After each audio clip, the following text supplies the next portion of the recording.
दोस्तों, हम में से बहुत से लोगों ने देखा है अपनी ज़िंदगी में कि कुछ लोग होते हैं जो अमीर होते हैं और वो गरीब हो जाते हैं। तो वो गरीब कैसे होते हैं? वो गरीब इस तरह होते हैं, इसके पीछे एक कहानी है छोटी सी, वो मैं आपको सुनाता हूँ। कि एक राजा होता है, वो उसके पास 3 नौकर होते हैं उसके। तो वो विज़िट पे जा रहा होता है, वो अपने तीनों नौकर्स को बुला लेता है कि भाई मेरे पास आओ। और उनको जो है वो 3 कॉइन देता है, गोल्ड कॉइन। एक को 1 गोल्ड कॉइन देता है, दूसरे को 3 गोल्ड कॉइन देता है और तीसरे को 5 गोल्ड कॉइन देता है, सोने के सिक्के यानी। तो वो जा रहा है, बोलता मैं जा रहा हूँ तकरीबन 6 महीने के लिए या साल के लिए। जब मैं साल बाद आऊँ तो मैं तुम्हें देखूंगा कि तुम लोगों ने इसका क्या किया।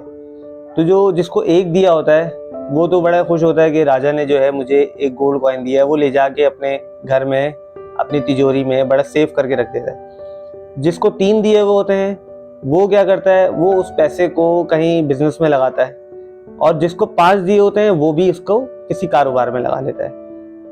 तीनों अपने अपने उस पर रास्ते में चल जाते हैं। जब थोड़े अरसे बाद, 6 महीने बाद राजा वापस आता है, राजा बोलता है, भाई तीनों को बुलाता है और अपने वज़राओं को बुलाता है, वजीरों को बुलाता है और तीनों को बुला के पूछता है कि भाई मैं जो तुम्हें चीज़ें दे के गया था वो कहाँ पर है, तो वो लेके आओ।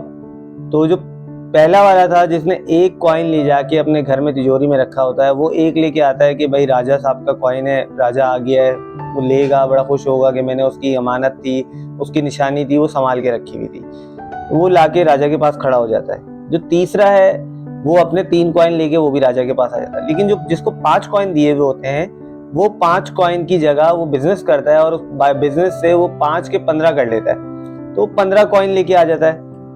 तो जब वो 15 कॉइन लेके आता है तो सब अपने राजा की उसमें खिदमत में खड़े हो जाते हैं कि राजा ये हमारे पास आ गए। तो वो देखता है, अच्छा पहले वाले से पूछता है, भाई तुमने क्या किया? उसने बोला, भाई मैंने ये संभाल के रखा था राजा साहब, ये तो मैंने बड़ा इसको सेफ करके रखा, चोरों से भी बचाया और घर वालों से भी बचाया और बड़ा सेफ करके रखा कि राजा आएंगे तो मैं उनके हवाले करूंगा। बोलता है वेरी गुड जी। दूसरे से पूछता है कि तुम्हें 3 सिक्के दिए थे, तुमने क्या किया? तो वो 3 सिक्के वो भी जो है राजा की खिदमत में रख देता है कि राजा साहब मैंने ये 3 सिक्के जो है बिजनेस में लगाए थे, मुझे लॉस हुआ, फिर मैंने उसको निकाल के दोबारा कुछ किया ही नहीं, मैंने वो 3 सिक्के सेव कर दिए। लेकिन जो पांचवें, जिसको 5 सिक्के दिए होते हैं, वो कहता है राजा साहब मैं तो 5 को मैंने 15 कर दिए और ये 15 सिक्के मैं आपकी खिदमत में रखता हूँ। तो राजा जो है अपने वजीर को बुलाता है और बोलता है, भाई ये इन दोनों से जो है आप ये 1 से 3 कॉइन ले लो और 1 से 1 कॉइन लेके ये 4 कॉइन जो है उसको दे दो जिसके पास 15 है।